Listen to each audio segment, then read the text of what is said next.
Former New York City Mayor Mike Bloomberg's campaign says it has been sharing internal polling data with vulnerable House Democrats about how nominating Senator Bernie Sanders (IVT) would jeopardize their majority. The Bloomberg campaign polled voter sentiments in the 42 districts where members are in the Democratic Congressional Campaign Committee's Frontline program that defends incumbents in tough re-election bids.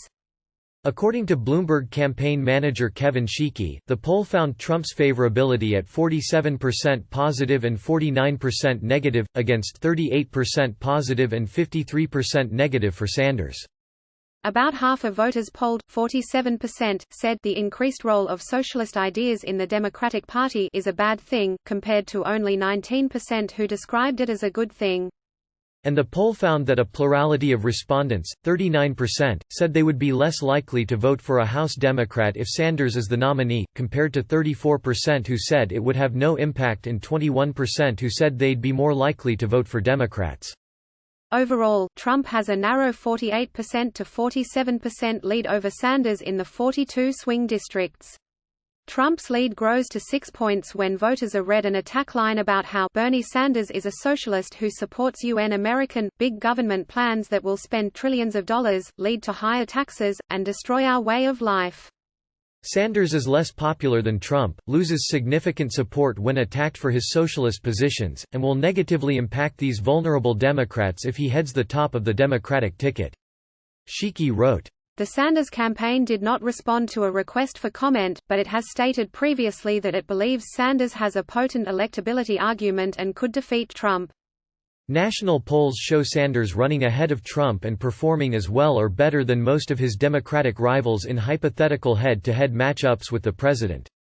A new University of Wisconsin poll released this week found Sanders running strongest against Trump in the key battleground states of Wisconsin, Michigan and Pennsylvania, which Democrats need to win back in order to reclaim the White House.